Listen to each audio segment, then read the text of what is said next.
Why am I doing this? Why am I making this video, this essay, this piece of content?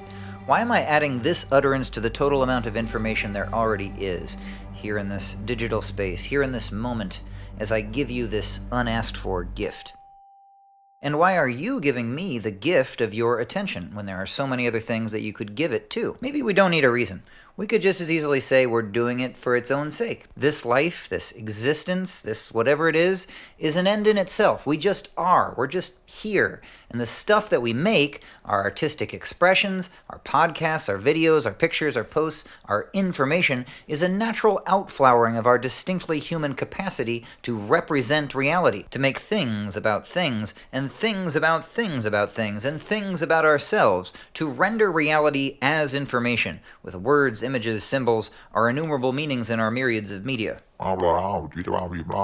But how much is too much? Is there such a thing as too much information? It's estimated that our species has created around 149 zettabytes of information, which is 149 trillion terabytes, with each of us creating more each day than ever before. We have on a given hard drive or smartphone the informational equivalent of the entire contents of the Library of Alexandria several times over. It's a lot of stuff. Parallel to our accumulation of too much physical stuff that just gets thrown away and then takes up space is perhaps an analogous accumulation of too much digital stuff that just sits where it is and requires energy to exist. Maybe it's always been the case that there's too much going on at any given moment in history, but right now I feel like there's especially too much, whatever that could possibly mean. And so lately I've been asking myself, why am I doing this? Why am I adding yet another recorded utterance to be stored on a server, remotely accessed, and digitally reproduced? Am I making it for you? Is it a gift that's been intended for your well-being? Is anything ever really for you when it shows up on your For You page? Am I offering these things because I truly think they will make the world a better place?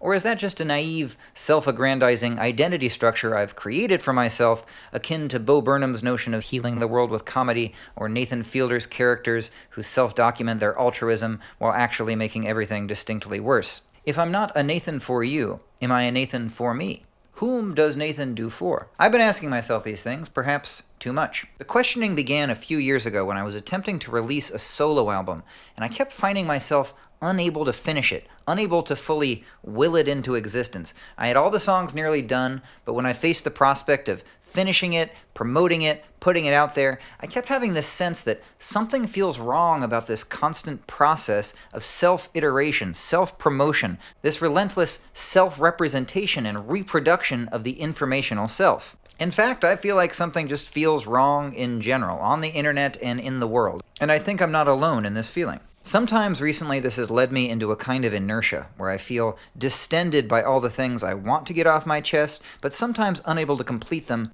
because everyone's getting everything off of their chest at the same time, and this matrix of discourse into which I would release my expressions feels so overwrought, and the platforms on which I would do so coercive that it feels meaningless and perhaps wrong. And granted, I have obsessive and depressive tendencies, but I know I'm not alone in that either, and that those conditions of discourse may make those tendencies even worse. What I'm trying to say is this.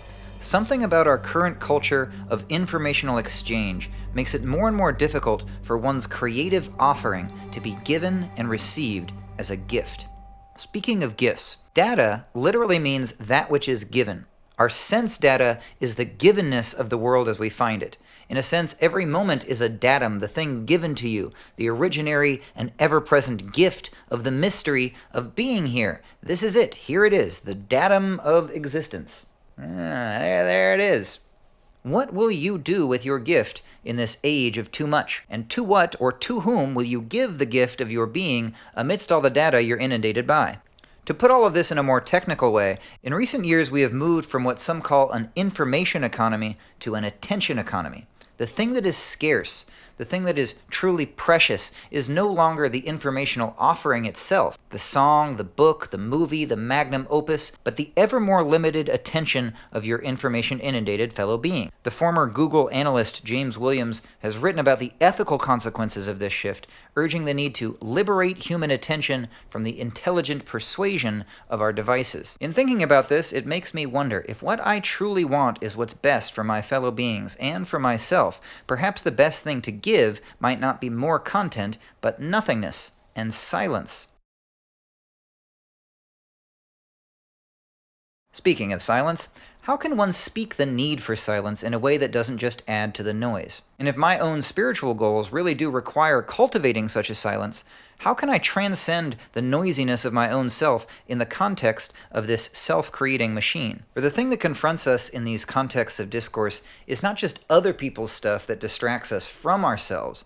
We're distracted by ourselves, by the selves we have created or had created for us in the curated worlds of our algorithmic lanes. It becomes more and more difficult to simply be ourselves, for we are at ourselves. We stand beside ourselves, holding ourselves by the handle, not as gifts, but as tools. My own experience of the gift of my life, especially recently, has often been characterized not by the pure enjoyment of it or the adoration of its source, the giver, but the reproduction of that gift in recorded form, as a commodity to be placed in an ever more exploitative context of informational exchange.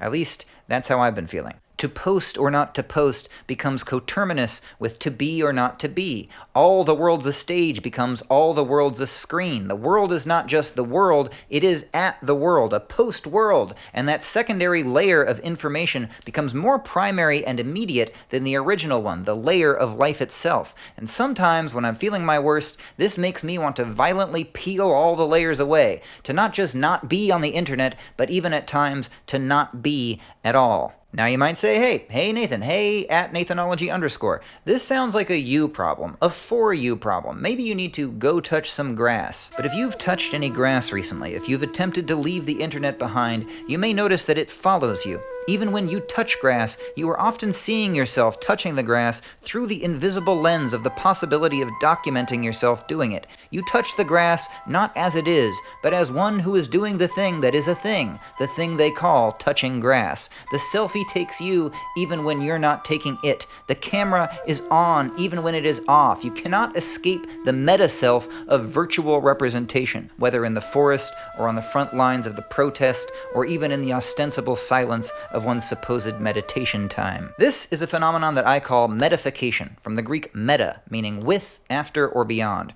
The company Meta is very well named because it trades in layers of reality that are beyond what is primary and oftentimes beside the point of life itself. On Meta, I recreate my meet self, and I meet my meta self, and eventually I met a self I didn't like. This is closely akin to Jean Baudrillard's concept of hyperreality. It's also closely related to Guy Debord's concept of the spectacle, the phenomenon of modernity wherein all attention gets absorbed into representation away from the relational immediacy of life as it actually is. And yet, here I am in this video, representing away. Complaining about a given medium while expressing yourself in that very medium is as old as media themselves. About 2,500 years ago, the philosopher Plato wrote about the inherently problematic nature of writing. He was concerned that it would cause people to lose their memory and thus lose their embodied relationship with the wisdom they sought to express and memorized. And perhaps mythologically, this mistrust extends even to language itself, even to consciousness itself, as in the knowledge of good and evil. The very human gesture of being able to represent reality in binaries of symbol, in words, betrays and casts a shadow over reality. As it is spoken in the Tao Te Ching, the Tao that can be spoken is not the true Tao. Every medium is fraught with spiritual and social complexities that are inseparable from the possibilities it opens up.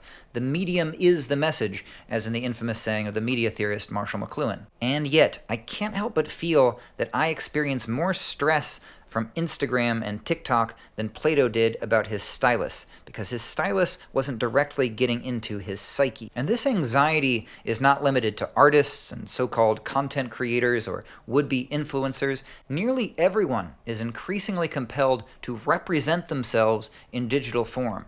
And this virtual identity, that which renders and represents your existence in digital space, becomes in some ways more important than the immediate physical conditions of your material self. Sometimes I look up from my laptop at a cafe and I see a sea of other laptops, and I think of the importance that each of us places on the task that we happen to have before us, regardless of its concrete value in our actual finite physical lives. Many of us are probably in meetings about important things, artistic projects, political movements, ecological causes, causes. We may each and every one of us be on Zooms that are meant to play some small role in saving the world. But the content of those meetings is often substantially the planning of future meetings, meetings about meetings, and Zooms about Zooms.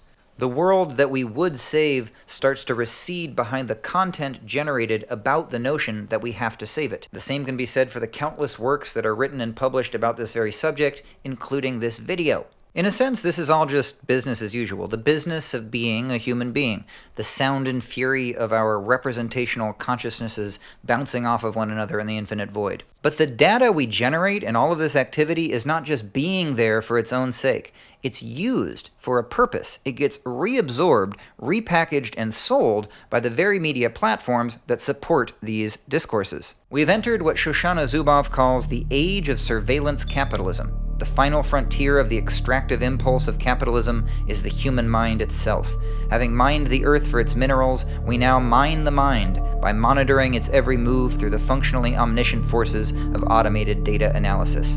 There's a common saying about data companies that if their service is free, you are the product. But, as she emphasizes, it's not even so much that you're the product, you are the source. You become not a gift, but a commodity. My own name means gift. Nathan is from the Hebrew verb form natan. He has given. Given is my given name. I've devoted most of the givenness of my life so far. I've given most of myself to this act of creating objects of informational value. Artworks and knowledge as an artist and educator. But I feel this mounting sense of crisis. Not a crisis as to whether I have things that are intrinsically valuable to express, but whether the context in which I could express them is still one in which they can be received as valuable in the current conditions of informational exchange. In the midst of all this, what is a content creator to do? What is anyone to do when our ever-accelerating technologies of discourse radically challenge our conception of our value as individuals and that of our creative expressions, the value of our gifts, and the gift of our lives? I'd like to invite you into a series that explores these topics, some content about the discontent that the world has become in this regard, to which this video that you're now watching provides an introduction. It's called At Ourselves: Art, Ego, and Identity in the Age of Information. It's a cycle of songs, essays, and other creations dedicated to exploring what it means to be a self, to promote oneself, and to generate a self-reflective identity in our modern context of information dissemination on the internet and beyond. But it's also called Nathanology, the logic of the gift. That's right, it has two names. It's At Itself. Because it's also a very personal story about my own experience with this stuff and the struggles of mental health that have come with my attempt to make it as a content creator and all the masks that I've worn in that pursuit and my attempt to find my way back through the layers of self that I presented to the world to reclaim the gift of simply being. You can only be at yourself if you're in some way estranged from yourself. And so this is not just a critique of these processes, it's also an outline for reintegration, an exploration of how our currently disintegrated cultural disciplines of art, education, and spirituality can be brought back together in a unified whole. It's a journey from the personal ego to the universal eco and back again. In the course of this series, we'll explore the changing nature of art, education, and media amidst the emergence of AI, the process by which our virtual environments construct our identity and encourage us to become virtual brands, the tension between self-promotion and self-transcendence as we approach the possibility of a technological singularity, and the need to consciously reintegrate ourselves with the finitude of our material being, with matter itself, and with the source of the material world, that's to say, God. That's right, it's getting religious. For what have I found on this sojourn through the commodified self, seeking to return to the primacy of the gift? I have found that I am not only here to make stuff to give to the world, but simply to be the gift that I am. And I have done this, I have rediscovered myself as gift by seeking the giver, or rather the giver has sought me. In her book Self-Made, Tara Isabella Burton charts the genesis of our culture's obsession with self-representation, tracing it to the early modern idea that we create ourselves, which has gradually overtaken the older notion that we were created by and for God.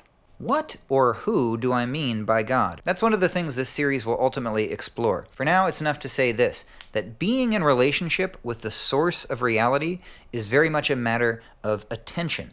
And attention is the very thing that the culture of too much has made scarce. Relationship with God is a matter of attention. In the words of Saint Therese of Lisieux, God is found in a surge of the heart, a simple look toward heaven.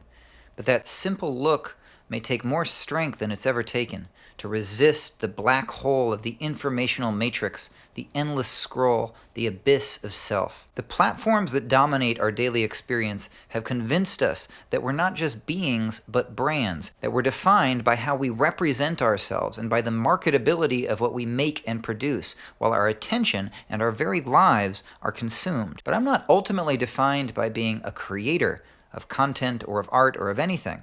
Rather, I'm defined by being a creature. My identity, my value, do not come from the gift that I offer, but the gift that I am. And this is a great mystery, this strange datum, the present fact that I am given to be. I do truly feel that what I'm doing right now, this project even, is part of my purpose, to create and to express. And maybe you feel that same sense of purpose. Maybe you feel a similar artistic, productive call.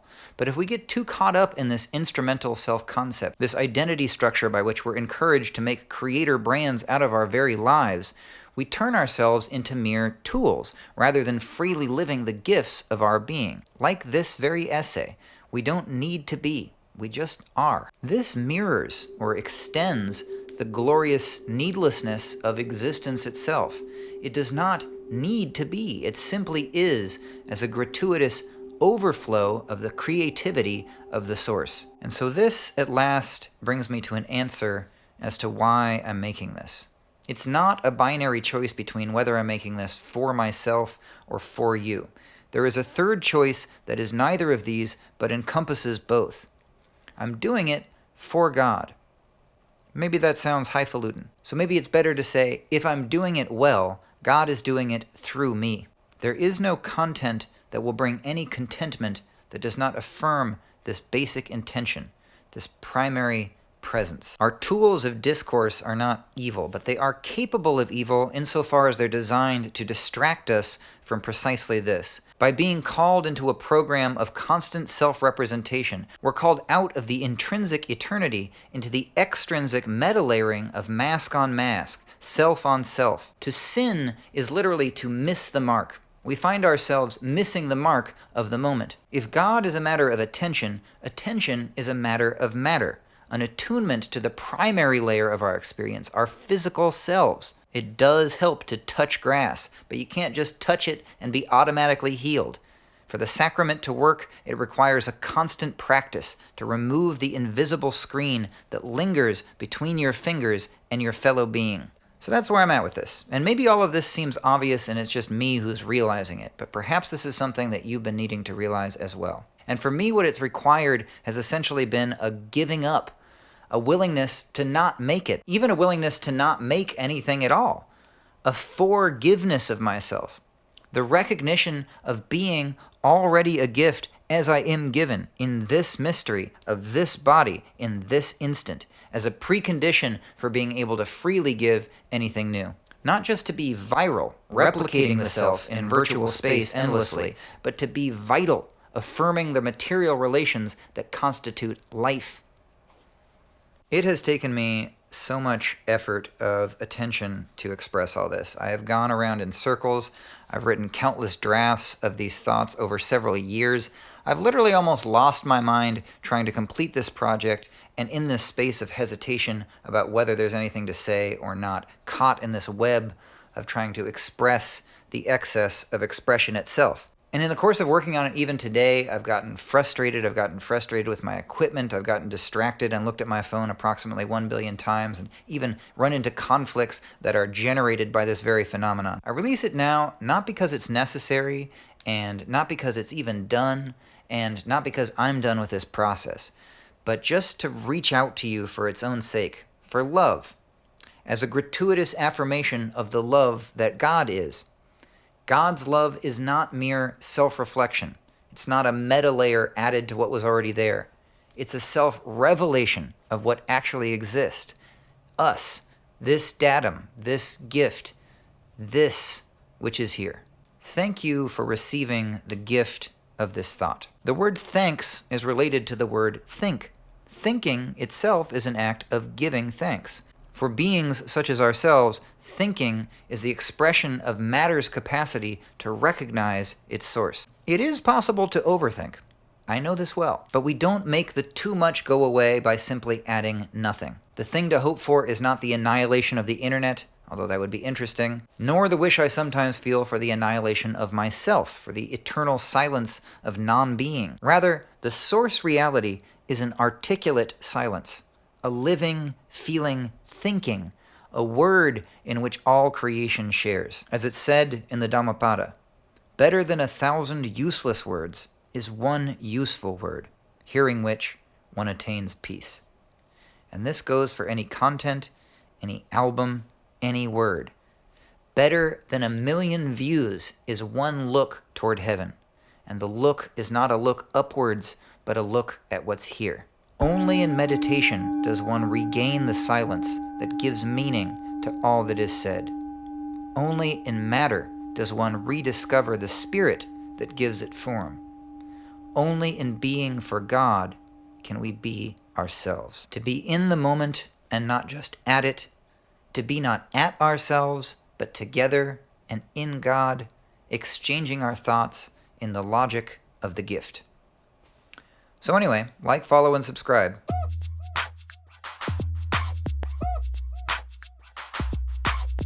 You can follow and support this series in the following ways. By supporting me on Patreon, where you can also experience extra content I don't release elsewhere. By subscribing to Rhapsodic Pedagogy, my Substack, where you can read this and other essays in textual form. And by becoming a member of Grokist, the online community I've co-created, where you can join me in discussing ideas like these in live events and meetups, and share and develop your own creative work. You can also share this video with whomever you think it might inspire. You can find links to all these things in the description of this video.